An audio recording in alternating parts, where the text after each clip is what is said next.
PCOD ಮತ್ತು PCOS ಬಹಳಷ್ಟು ಮಹಿಳೆಯರನ್ನ ಕಾಡ್ತಾ ಇರುವಂತಹ ಸಮಸ್ಯೆ. ಇದರ ನಡುವೆ ಇರುವಂತಹ ಡಿಫರೆನ್ಸ್ ಏನು ಅನ್ನೋದನ್ನ ನೋಡೋಣ.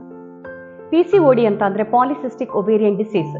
ನಿಮ್ಮ ಓವರೀಸ್ ಎಷ್ಟು ಎಫಿಷಿಯೆಂಟ್ ಆಗಿ ಕೆಲಸ ಮಾಡಬೇಕು ಅದು ಮಾಡದೇ ಇದ್ದಾಗ ಇಮ್ಮೆಚ್ಯೂರ್ ಎಗ್ಸ್ ಓವರೀಸ್ ಇಂದ ರಿಲೀಸ್ ಆಗಿ ಓವರ್ ದ ಪೀರಿಯಡ್ ಅದೆಲ್ಲವೂ ಕೂಡ ಸಿಸ್ಟ್ನ ಮಾದರಿಯಲ್ಲಿ ಓವರೀಸ್ ಅಲ್ಲಿ ಶೇಖರಣೆ ಆಗಲಿಕ್ಕೆ ಪ್ರಾರಂಭವಾಗುತ್ತೆ. ಇದೊಂದು ಹಾರ್ಮೋನಲ್ ಇಂಬ್ಯಾಲೆನ್ಸ್ ಆಗಿದ್ದು ಬಹಳಷ್ಟು ಇರೆಗ್ಯುಲರ್ ಪೀರಿಯಡ್ಸ್ ಅನ್ನ ಇದರಲ್ಲಿ ಕಾಣಬಹುದು. ಅದೇ ಪಿಸಿಒಎಸ್ ಅಂದ್ರೆ ಪಾಲಿಸಿಸ್ಟಿಕ್ ಒವೇರಿಯನ್ ಸಿಂಡ್ರೋಮ್ ಅಂದ್ರೆ ಬಂಡಲ್ ಆಫ್ ಸಿಂಪ್ಟಮ್ಸ್ ಅಂತ ಅರ್ಥ.